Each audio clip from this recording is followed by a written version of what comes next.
안녕하셨어요? 예. 오늘은 6번째 날이 되었습니다.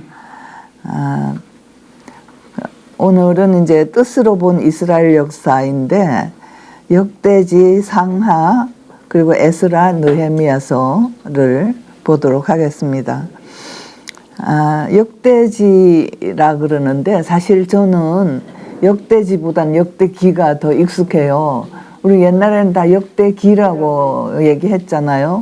그런데 어느 시점에선가 역대지로 이게 이제 책 이름이 바뀌었는데 아마 새로운 번역을 하면서 그렇게 되는 것이라고 보고, 그 기는 무슨 기 하는 것은 누구누구에 대하여 남이 써놓은 기록이다 이렇게 얘기할 수 있고, 지가 붙는 건 사가의 뜻으로 본 역사라는 의미가 있다라고 이해하시면 될 것 같습니다. 그래서 역대지는 역대지 사가의 뜻이 분명히 담겨 있는 기록이다 그렇게 말할 수 있겠는데요. 역대지 역사는 신명기 역사서를 대본으로 다시 풀어 쓴 이스라엘 역사서다 이렇게 말할 수 있고, 말하자면 수정판이다 그렇게 얘기할 수 있는데요. 사무엘기와 열왕기서에 수록된 이스라엘 역사를 자기 사관에 맞추어서 수정했다고 볼 수 있습니다. 아담에서 다윗까지의 족보 1장에서 9장까지 나오고, 역대지 상하의 왕국시대 이야기, 그리고 페르시아 시대 당시에 형성된 유대주의에 대하여, 그리고 에스라 느헤미야의 증언과 보도로 이야기가 구성이 되어 있습니다. 이 역대지 사가가 그러면은 특별한 자기 뜻으로 이렇게 기록을 하게 된 배경은 무엇일까 살펴보면요. 처음에는 포로 생활 속에서 생존해낼 힘을 야훼 신앙으로, 하나님에 대한 신앙으로 집중시킬 필요성이 있었기 때문이고, 두 번째로는 페르시아 시대 고레스의 유대인 귀환 정책 아래 예루살렘으로 돌아온 유다 백성들의 신앙적이고 민족적이고 그런 정통성을 세울 필요성이 절박하게 대두가 되었던 것이죠. 유다 공동체 형성의 필요성이 절박했고, 성전 재건은 이런 상황에서 전개되었다고 볼 수가 있고요. 역사 기록의 수정도 이 맥락에서 이루어진 것이다 그렇게 볼 수 있겠습니다. 근데 예루살렘 귀환 당시의 상황과 중심 주제가 있는데요. 그 당시 유다 백성의 형태는 세 가지의 모습으로 나타나 있습니다. 하나는 바벨론 포로에서 돌아온 사람들, 이걸 골라라고 부르는데요. 이게 이제 그 고레스의 귀환 정책에 따라서 바벨론에서 포로가 돼 있던 사람들이 예루살렘으로 돌아온 사람들, 그리고 이제 우리가 성서 어떤 본문에서 보면은 예루살렘에 있던 사람들이 몽땅 포로로 잡혀갔다 이런 느낌을 받을 수도 있는데, 실제적으로는 그 모든 사람이 다 포로로 잡혀가지는 않았는 것이죠. 그래서 그 예루살렘에 남아있던 사람들이 또 있었잖아요. 그래서 이 남아서 살던 자들, 이 사람들을 암하레츠, 땅의 백성들이다 이렇게 부르고, 그 다음에 이제 이 포로 정책이, 바벨론 포로 정책이 실시되면서 사람들이 그때 예루살렘에 남지도 않고 포로로 따라가지도 않고 다른 지역으로 흩어져 버린 사람들, 그걸 이제 디아스포라라 그러죠. 흩어진 사람들. 그래서 이제 이 흩어져 살던 자들, 이 사람들은 주로 이집트의 엘레판틴 지역이나 소아시아, 지금의 튀르키예 지역 등으로 흩어져서 살게 되었던 자들, 이렇게 유대인들이 세 가지 형태로 모습을 가지게 되었다는 겁니다. 그 처음에 그 바벨론 포로에서 돌아온 자들은 그 바벨론 포로들의 집단 생활을 우리가 이제 한번 추측을 해보는데, 뭐 성서에서나 우리 교재에서나 이렇게 그 사람들 바벨론 포로로 지낼 때 어떤 생활을 했다 자세한 내용은 없어요. 근데 이제 학자들이 추측을 해보면은 반자유민 형태의 사회를 형성하였다고 볼 수 있다는 겁니다. 그리고 이제 포로들의 부역은 짐작컨대 무너진 도성을 새로 건설하는 것이나 황량한 지역을 개척하는 것 등으로 보이고요. 포로들의 외부적 정신적 상황에 대한 자료는 에스겔서에 많이 나타나 있습니다. 에스겔서를 읽으면 그 당시 바벨론 포로들의 생활이 어떠했는가, 그 사람들의 정서가 어떠했는가, 이런 것들을 우리가 짐작해서 살펴볼 수가 있습니다. 그 에스겔은 자신이 597년에 바벨론 포로로 잡혀갔거든요. 그리고 포로 생활에서 편집된 책이 에스겔서라고 합니다. 그 사람들 중에는 집과 정원을 소유한 사람들도 있었다 그래요. 그래서 자기 집에 대제사장이나 이런 사람들을 초청하기도 하고 그런 얘기들이 있는데, 예레미야서 29장에도 이런 모습이 나타나고 있습니다. 오랜 세월을 지나면서 일부는 바벨론에서 안정된 삶을 누렸기도 했다고 합니다. 기원전 5세기 것으로 보는 은행 건물이 이게 발굴이 되었는데, 그 은행 건물이 유대인 소유였다 이렇게 보여지고, 다른 세기에 히브리인의 이름이 많이 나오는 상업용 건물이 발견된 것을 보아도 아마도 경제 바벨론 안에 살면서 경제 분야에서 유대인의 활동이 활발했던 것으로 추정이 됩니다. 그들이 바벨론 환경에 적응하고 언어도 받아들이고 하면서 살았음에도 이방 세계 속에서 민족적, 사회적 혼합을 갖지 않았는데, 그러니까 그 바벨론 사회하고 혼합되거나 그 민족하고 혼합되거나 이러지 않았다는 것이죠. 그것은 이 종교적 힘에 의한 것으로 볼 수 있다. 유대인들의 특별한 그 종교적인 힘으로 하나로 뭉쳐서 다른 민족적 사회적 혼합을 갖지 않고 살 수 있었다 하는 겁니다.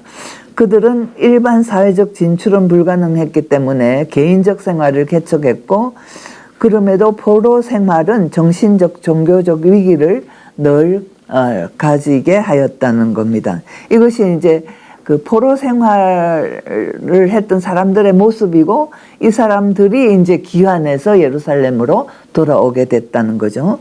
근데 예루살렘에 남아있는 자들은 어떤 생활을 했을까?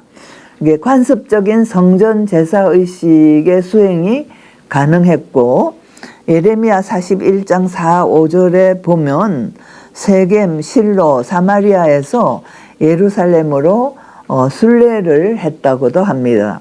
사마리아 지역은 우상숭배, 사치, 부조리가 팽배한 지역으로 책망을 많이 받고 있는데요. 열왕기상 16장에서도 그렇고 아모스서에서도 이런 내용이 나오고 있습니다. 기원전 722년 아수르에 함락되어 주민들이 포로로 잡혀가고 아수르 주민들을 이주시켜 혼합정책을 썼죠, 아수르가. 그래서 사마리아인이란 호칭은 이들을 경멸하는 호칭이에요. 상대할 수 없는 사람들, 아주 이방적인 사람들, 다른 혼합된 사람들, 이런 의미를 가지고 있는 겁니다. 신앙생활의 이교화, 페르사 시대에는 귀한 유대인들과 상당히 대립적이었고, 기원전 4세기 말에는 알렉산더에 의한 마게도니아인들의 이주로 대립이 더 심화되었다고 보고 있습니다. 우리가 이제 잠깐 이 사마리아인에 대한 이야기를 신약 성서에 많이 나오잖아요. 그 예수 당시 유대인들은 사마리아인을 상종도 안 했고 예루살렘 성전에 들이지도 않았고, 그 지역을 들어가지도 않았어요. 그러니까 사마리아 지역 위에 있는 유대 땅을 가려고 하면은 사마리아를 통과해서 가야 되는데 일부러 이렇게 돌아서 갔다. 그렇게 얘기하고 있습니다. 근데 이제 사마리아인들은 그리심산에 성전을 세우고 사마리아 오경을 편집했어요. 요셉 혈통으로 제사장직을 전해왔습니다. 자기네들끼리 자기네들 안에서 그렇게 오경을 다시 편집하고 성전을 그리심산에 세웠던 것입니다. 그래서 예수가 사마리아 우물가의 여인을 만나서 얘기를 할 때 여자가 예수에게 질문하지요. 우리가 어디서 예배를 봐야 되느냐? 예루살렘이냐? 그리심산에서 봐야 되느냐? 그런 질문을 하는 모습을 볼 수 있습니다.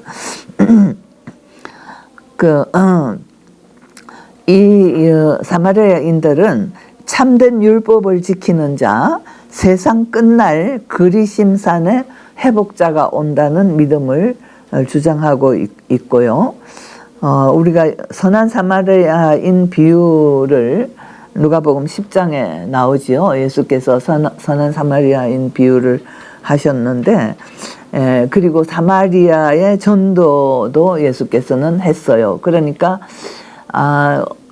지독하게 배타적인 사마리아인에 대해서 예수의 태도는 완전히 다른, 아주 그 당시 사회 상황에서는 아주 혁명적인 그런 모습을 우리가 다시 회상할 수가 있습니다. 그 다음에 이제 디아스포라들은 흩어진 사람들은 이방인들 사회에 살면서 그들의 신앙을 지키는 유대인들이었죠. 아수르와 바벨론에 의한 포로로 잡혀가는 상황에서 디아스포라의 수가 더 많았다고 합니다. 그러니까 포로로 잡혀간 사람보다 그냥 유대 땅을 떠나서 사방으로 흩어진 그 디아스포라가 숫자가 더 많았다는 거죠. 여기서 민족적, 종교적 정체성을 지켜 산다는 것은 매우 어려운 일이었다. 삶의 방식도 언어도 바뀌면서 그들의 정체성을 지켜갈 수 있는 새로운 방식의 예배에 대한 필요성과 율법을 지켜나갈 수 있는 방식에 대한 변화의 필요성을 강하게 가지면서 디아스포라들은 살았다라는 얘기입니다. 그러니까 지금 예루살렘 귀환했을 당시에 유대인들의 형태가 세 가지로 나타났고 그 세 가지 형태의 유대인들의 상황이 각각 아주 다른 배경을 갖고 다르게 자리하고 있다는 것을 우리가 알 수 있습니다. 이들의 상황이 각각 달랐고 삶의 방식도 달라졌고 그러므로 그들의 일상적 종교적 방식에 따른 다양한 의식들을 갖게 되었다고 볼 수 있고 이 종교나 예배에 대한 의식의 변화를 상당히 전통적인 것과 다르게 가질 수 있었다는 가능성을 충분히 볼 수 있는 겁니다. 그런데 이런 상황에서 중심 주제로 등장한 것이 누가 참 이스라엘이냐, 이 셋 중에 누가 참 이스라엘이냐 하는 거죠. 이 중심 사상은 주제와 깊이 연관이 되고 이 상황에서 발생된 많은 일들이 후대의 유다교 사상에 큰 영향을 미치며 극단적 배타성을 이때에 잉태하고 있었다고 볼 수가 있는 겁니다.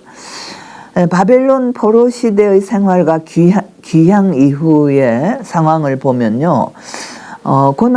바벨론 포로 시대에는 고난과 절망 속에서도 신앙을 지킴으로 생존이 유지된다는 믿음이 강하게 필요했던 상황이었다. 그렇게 말할 수가 있고 유다교 의식의 전환이 일어났다. 이것은 우리가 첫 시간인가 둘째 시간에 얘기했던 부분인데요. 유대교 의식의 전환이 일어난 것은 이제 성전 중심으로 예루살렘에서 살았잖아요. 근데 바벨론에 가니까 성전이 없고 또 디아스포라들도 성전이 없어요. 그러니까 성전 중심으로 살던 종교에서 이제는 어떻게 살아야 될까 이런 막막한 상황이었는데 이 유대인들이 이제 회당을 만들어서 그 회당에 모여서 성서 말씀을 읽고 지내는 것으로 야훼 신앙을 지켰다는 거예요. 그래서 성전 중심의 종교에서 회당 중심의 종교로 바뀌어졌고, 성전 희생제사 중심의 종교에서, 그러니까 성전이 없는데 희생제사를 드릴 수 없으니까 희생제사의 중심에서 말씀을 지키는 종교로, 율법을 지키는 종교로, 그러니까 회당에 모여서 말씀을 듣고 그 말씀을 지켜나가는 생활을 하고, 이런 것으로 야훼에 대한 신앙을 실천했다.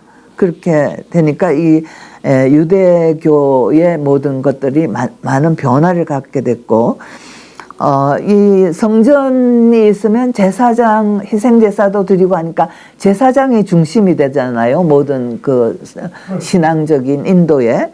근데 이제는 제사장 중심의 종교에서 모든 백성 개인적으로 종교심을 갖게 되는 것으로 전환되어졌다. 이것은 매우 혁명적으로 종교 형태가 변화된 것이라 볼 수 있고, 성전의 희생제사 형식이 없어지면서 여기서부터 이제 여기 할례와 안식일 엄수라는 것이 강조되고 있어요. 그러니까 성전 희생제사 이런 형식이 없어지는데, 유대인을 어떻게 규정할 것이냐라고 할 때 할례를 받은 자, 할례 의식을 행하고 할례를 받은 자가 유대인이다. 그렇게 되고, 안식일을 엄수하는 자가 유대인이다. 이런 새로운 규정이 강조되어져서 나타나고, 이것이 이제 후대까지 쭉 계속되죠. 예수 시대에 와서도 이게, 그리고 바울 시대에 와서도 할례의 문제가 굉장히 중요한 조건으로 등장하고 있는 것을 볼 수 있습니다. 유대인으로 규정되는 의식이 이 두 가지로 여기서 강조되어지기 시작했다는 거죠. 그리고 이제 이 귀한 정책, 그리고 유다교 재건 운동이 이제 시작되는데, 고레스의 귀한 정책은 바벨론이 망하고 페르시아가 등장하면서 페르시아 왕 고레스가 조서를 내리는데요. 이 조서는 에스라기에 두 개의 판본으로 보존되고 있습니다. 하나는 1장 2절부터 4절에 히브리어로 된 것이고, 다른 하나는 6장 3절 5절에 있는 아람어로 기록된 것이에요. 고레스는 유다인들을 고향으로 돌아가게 했고, 예루살렘 성전을 재건하는 비용을 페르시아 국고에서 대주었고, 심지어 과거 그 바벨론의 너부갓네살이 탈취해 갔던 성전 그릇들을 되돌려주게 했다. 그래서 성서에서는 고레스를 하나님의 기름 부음 받은 자, 의인 이렇게 칭하고 있어요. 그만큼 고레스에 대한 평가가 굉장히 긍정적이고 아주 좋게 하고 있습니다. 그래서 바벨론에 살던 많은 유대인들이 주전 520년을 전후해서 예루살렘으로 귀향하게 되고, 바로 귀향한 사람들이 제단을 설치하고 희생 제물의 제사 의식을 다시 시작하게 되는 거예요. 그러니까는 바벨론에서 가졌던 그 회당 중심의 종교에서 예루살렘에 돌아오면서 다시 성전 중심의 종교로 변화하는 모습을 볼 수 있습니다. 그러니까 이 다음부터는 회당과 성전이 공존하게 되는 형태를 가진다, 이렇게 볼 수가 있겠죠. 그 에스라 3장 1절 이하에 나오고 있습니다. 그리고 이제 유다교 재건 운동을 일으키는데요. 유대교 동질성 회복에 주력을 합니다. 귀향한 자들이 사는 지역의 이름을 따서 이들을 예후디라고 부르는데, 그들이 독특한 종교적 방식으로 하나님과 특별한 관계 맺는 사람들이라고 하고, 야훼 신앙을 지키는 자를 모두 지칭하는 말로 예후디라 그랬어요. 여기서 그 동질성에 맞지 않는 사람들은 모두 이방인이라고 규정을 해버린 겁니다. 그러니까 유대인과 이방인, 이게 철저하게 분리되는 그런 아주, 사실은 여기에서 배타성이 굉장히 이제 강하게 등장되기 시작하는 것을 볼 수가 있습니다. 그러므로 여기서 유대적 동질성이란 무엇인가, 누가 야훼 신앙의 종교적 순수성을 가졌는가, 누가 참 이스라엘인가 하는 질문이 계속 일어나게 되고 세 그룹 중에 누구인가. 그래서 이 세 그룹 관계의 갈등과 대립 이런 것들이 생겨날 수밖에 없는 그런 상황이었다. 이 내부 갈등이 이제 표면적으로 드러나기 시작한 것은 이때는 유대 사상이 이제 이러면서 유대 사상이 형성이 되는 시기였고 이스라엘 신앙이 다양하게 보존해온 그룹들 사이의 차이에 대한 갈등과 긴장이 생겼던 시기였습니다. 가장 큰 대립은 귀한 자들과 남아있던 자들, 특히 사마리아인들 사이의 충돌이었는데요. 이거는 이제 성전 재건을 하면서 구체적으로 이 대립 관계가 표면화하게 되죠. 성전 재건을 스룹바벨 총독이 돌아온 자들만의 그룹에 의해서 성전 재건을 하도록 착수를 하게 되는 겁니다. 이게 이제 기원전 537년이었는데 이에 대해서 사마리아인들이 무력으로 맞섰고 결국 성전 건축이 한동안 중지가 됩니다. 결국 성전은 20년 후에 돌아온 자들이 제2성전을 건축하게 되고 유월절을 지키는 공동체를 결성하는데 그렇게 되니까 사마리아인들은 주전 4세기 중엽에 세겜을 굽어보는 그리심산에 성전을 세우고 팽팽히 맞서게 됩니다. 그래서 이제 돌아온 자들과 이 사마리아인들과 완전히 적대관계적인 극단적인 대립관계를 이루게 되는 것을 볼 수가 있습니다. 그러니까 사마리아인들은 자기들끼리 이제 그 안에서 오경을 만들고 그걸 지키고 그랬기 때문에 이게 사마리아 오경이라는 게 있거든요.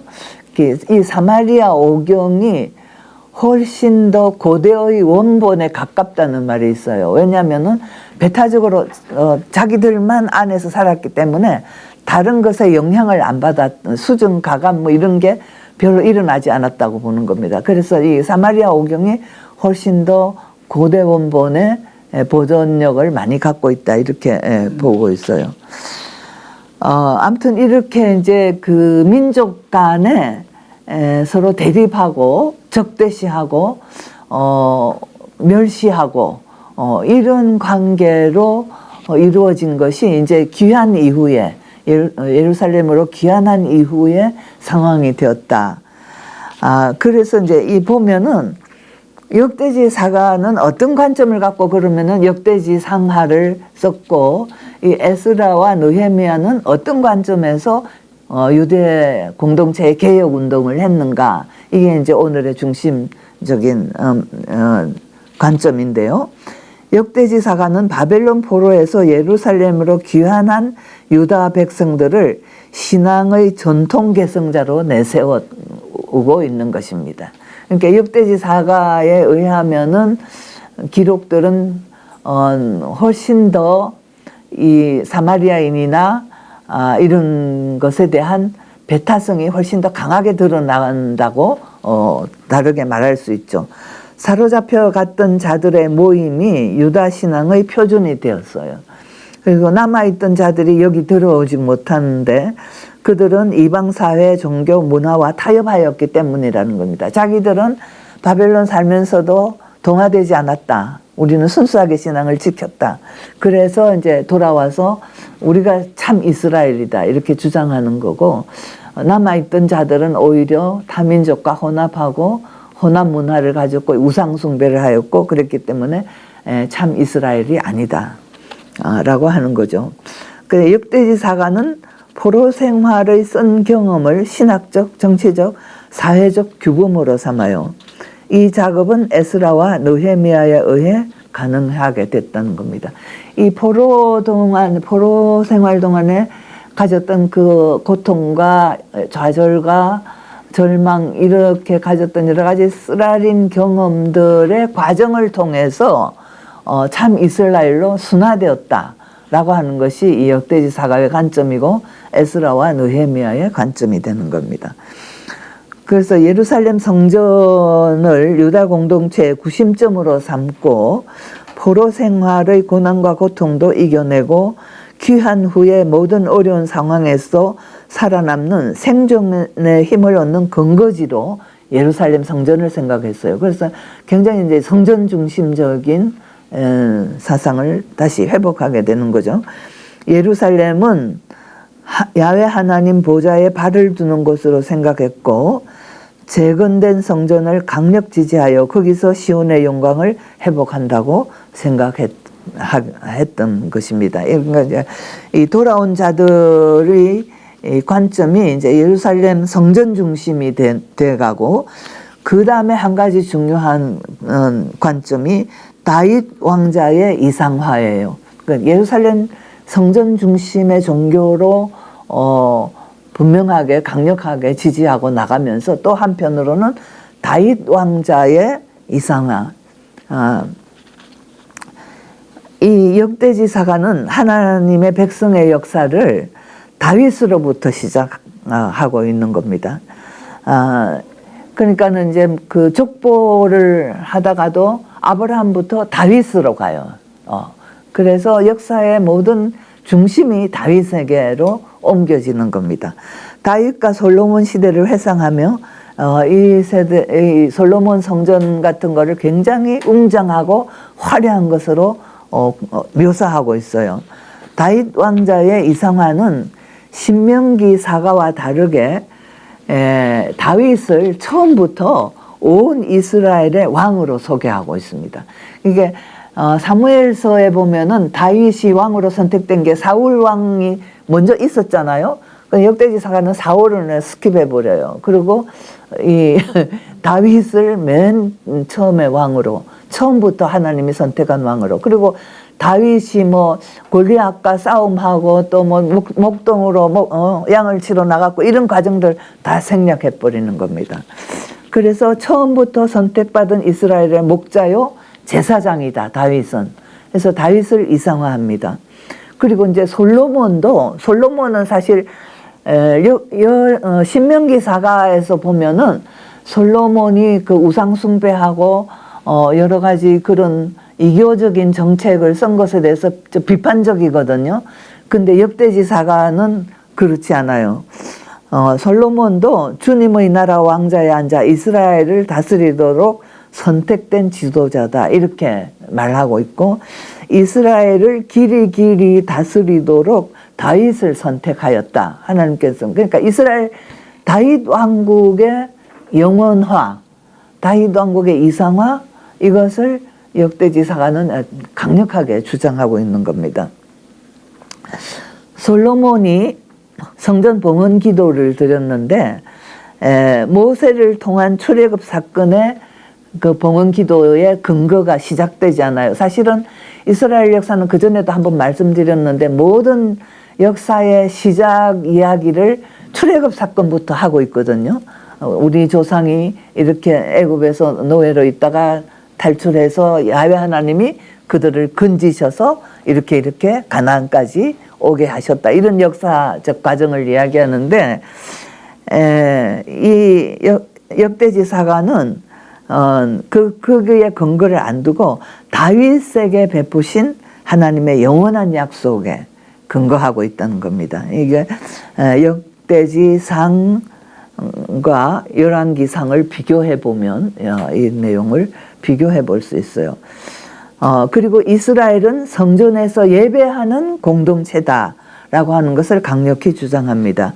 역대지사가는 예루살렘이 하나님이 인정하신 유일한 합법적 성소이고, 성전은 하나님의 거처가 아닌 하나님께 제사 드리는 곳, 하나님을 경배하는 집이라고 말하고 있어요.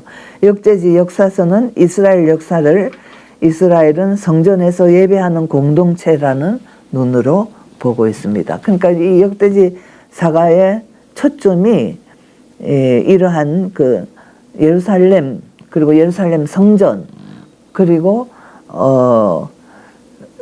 그다음에 다윗, 이 셋에 강력한 초점을 두고 있다, 그렇게 볼 수가 있겠습니다.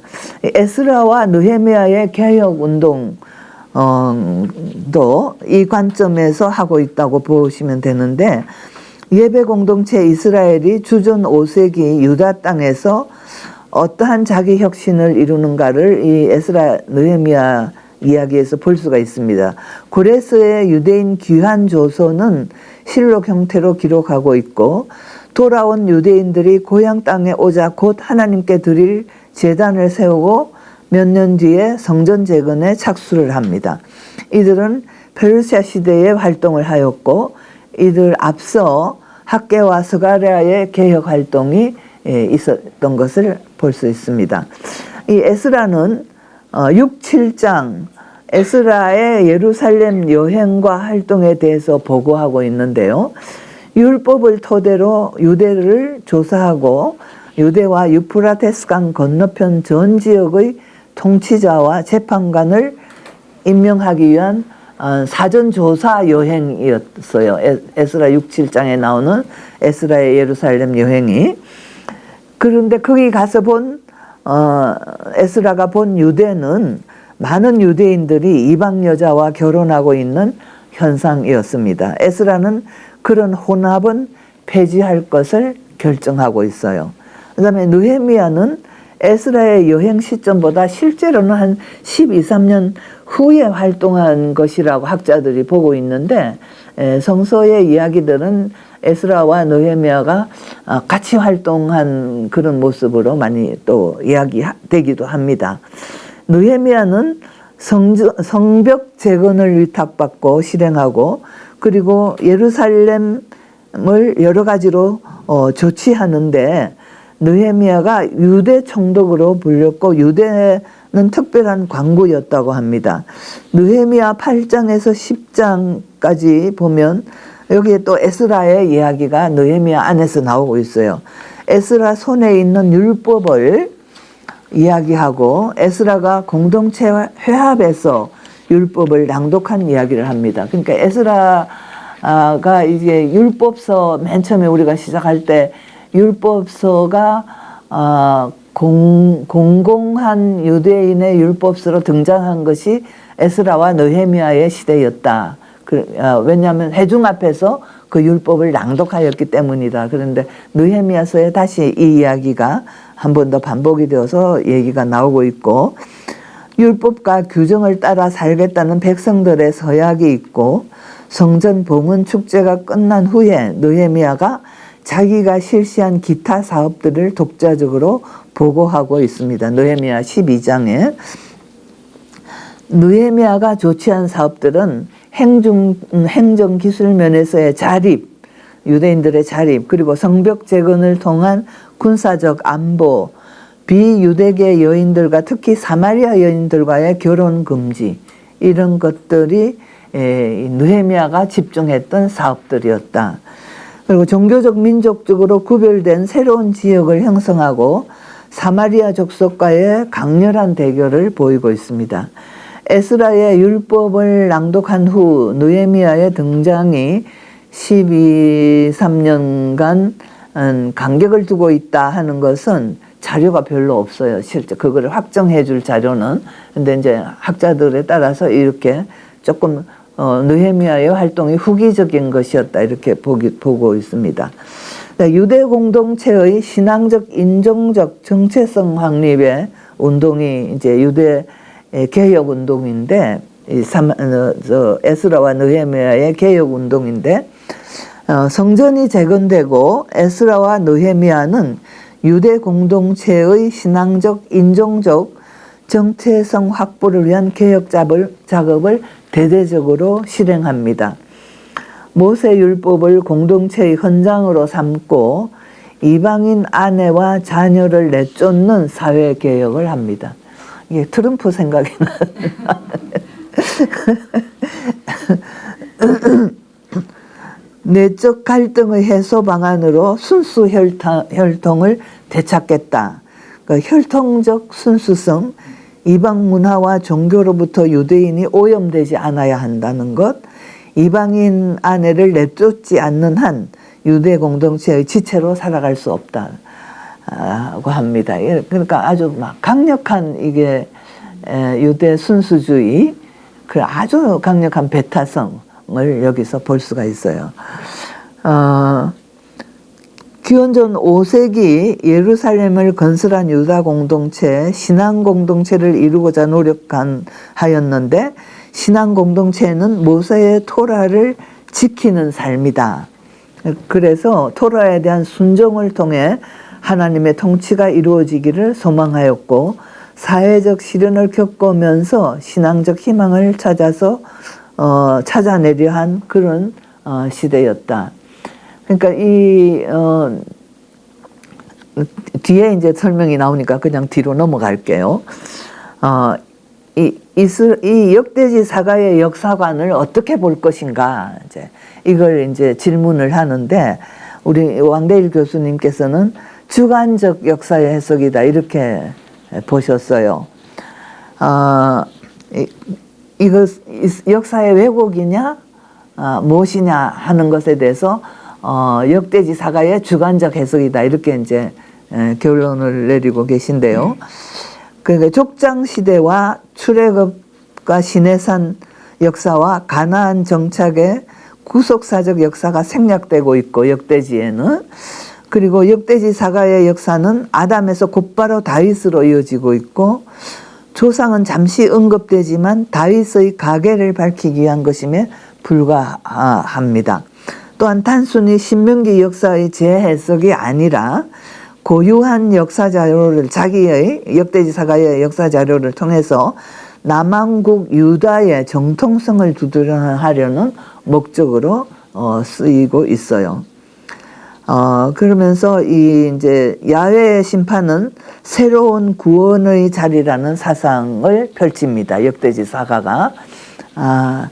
그러니까 그 신명기 사가가 이스라엘 역사의 패배를 왕들과 백성들의 하나님 계명을 지키지 않았다는 것으로 패망하게 되었다. 이스라엘에 패망하게 된 것, 바벨론에 사로잡혀간 것, 이렇게 된 모든 이유는 왕들이 하나님의 뜻을 어겼고 계명을 지키지 않았기 때문에 오게 된 결과다. 이거를 집중하고 왕들을 비판하고 심판하는 것이 신명기 사가의 역사관이거든요. 그런데 역대지 사가는 그 패망이 하나님의 심판이고 하나님의 계명을, 그렇기 때문에 하나님의 계명을 새로이 지키고 따르면 다시 구원을 얻게 된다는 확신으로 구원과 회복에 강조를 두고 있어요. 그러니까 신명기 사가와 역대지 사가가 동일한 하나님의 계명을 지키는 건 말을 하고 있지만, 신명기 사가는 하나님의 심판에 더 무게를 두고 있고, 역대지 사가는 그 심판을 했지만 우리가 하나님 계명을 지키면 다시 회복될 수 있다, 구원을 받을 수 있다는 이 구원과 회복에 중심을 두고 있다는 겁니다. 그래서 예루살렘의 재앙은 야훼 하나님의 무력을 증명하는 것이 아니라 오히려 야훼 자신이 끌어들인 심판을 의미한다는 신학화를 해요. 그러니까는 하나님이 이 바벨론을 끌고 들어와서 이스라엘을 멸망시켰고, 또 하나님이 이 페르시아를 끌고 와서 또 이런 귀환의 역사를 이루신다는 거예요. 그래서 이 역대지 사가하고 신명기 사가의 관점이 공통점이 있나 하면은 굉장히 차이점을 가지고 있는 걸 볼 수가 있고, 이는 야훼 신앙이 황폐화되거나 공허화되지 않고 심판 속에서 야훼의 구원을 선택하고 희망을 갖는다는 거예요. 그러니까 이 역대지 사가의 역사관을 우리가 어떻게 볼 것이냐, 상당히 깊은 생각을 하게 하는 지점이라고 볼 수 있겠습니다.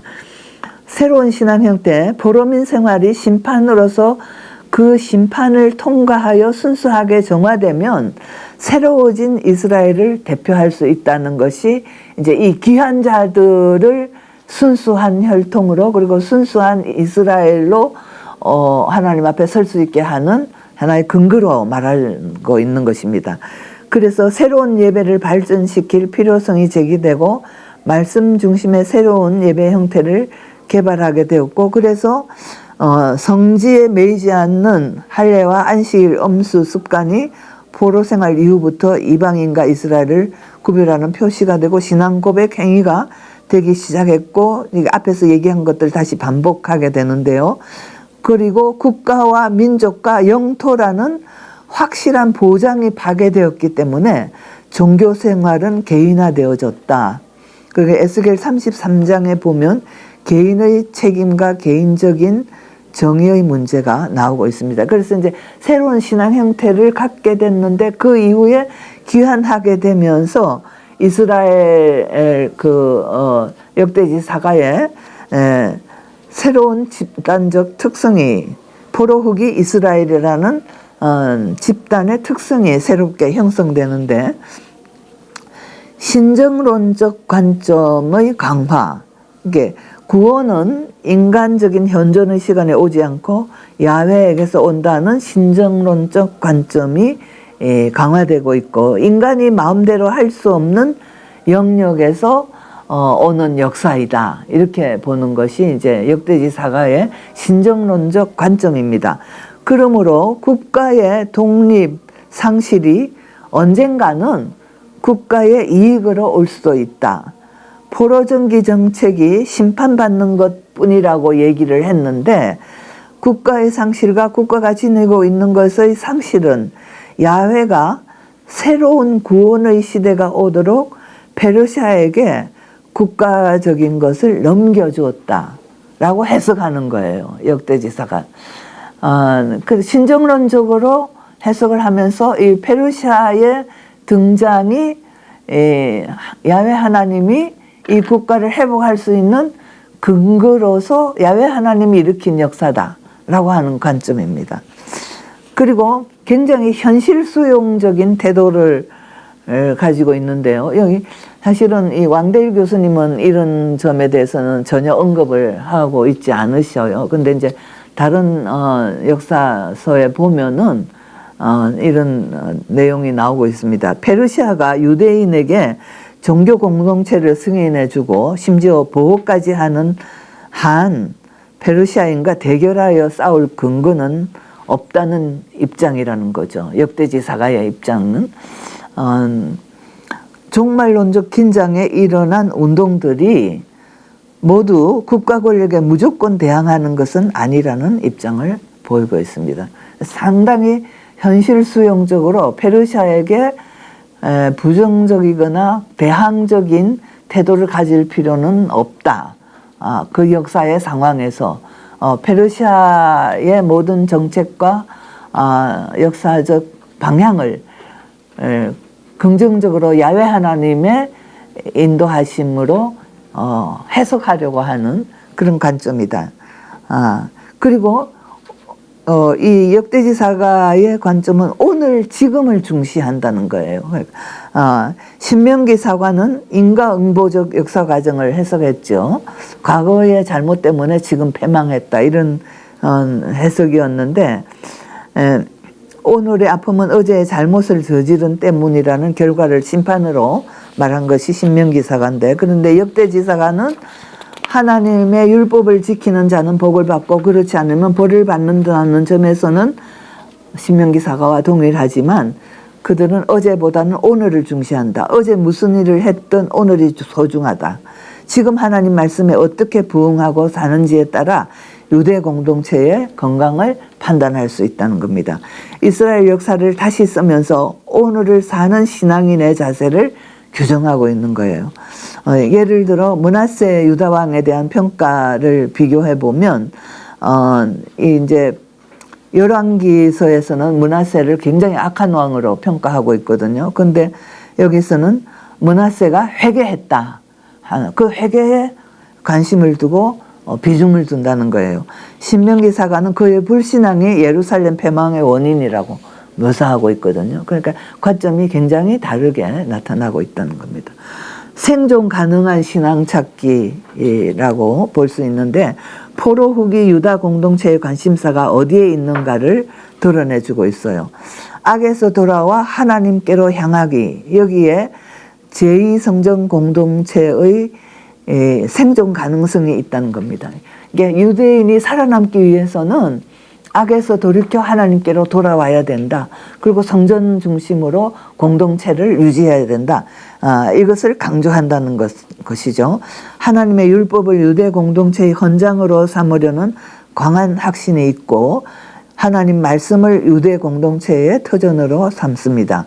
여기에서 유대 공동체가 살아남을 수 있다고 생각하기 때문입니다. 에스라가 바벨론 포로살이에서부터 가져온 하나님의 말씀, 율법을 에스라가 온 백성, 유대 사람들에게 읽어주었을 때 유다 백성들은 죄를 뉘우치고 다음과 같이 기도했다. 느헤미야 9장 32절에서 34절. 이스라엘의 잘못으로 나라가 환난을 당했지만 그러나 다시 기회가 주어지고 이제라도 하나님의 율법을 준수하면 다윗과 맺으신 약속을 기억하시고 회복시켜 주심을 믿는다는 것이 역대지사가의 입장이라는 거예요.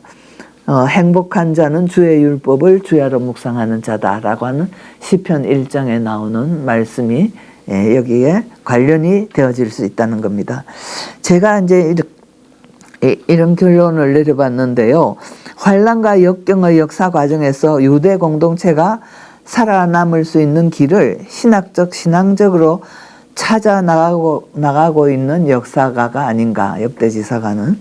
그러므로 매우 배타적인 공동체를 강조하고 형성해 가고 있고, 그러면서 오늘 지금의 삶에 적극적이고 충실한 율법적 생활을 통해 구원과 회복의 역사가 가능하다는 희망을 보여주려 한다. 지금 고난 중에 있는 유다 백성들이 구원과 회복의 역사를 향한 비전을 가지고 살도록 촉구하고 있는 것이 아닌가. 국가와 민족과 영토가 완전히 무너져 버린 상태에서 민족 공동체, 신앙 공동체를 유지하기 위한 생존의 신학을 하고 있다. 그럼에도 이 상황에서 요구되어진 지독한 배타주의가 성서의 포용적이고 평화적이고 샬롬적인 모든 사상들을 무력화시키는 악영향을 피하기는 어렵다고 본다. 이것이 이제 저의 생각이에요. 자, 오늘 좀 그 애매모호한 부분들이 좀 있지만, 오늘 역대지사가의 이야기는 저는 여기서 이제 끝나고 여러분들 이야기를 듣겠습니다.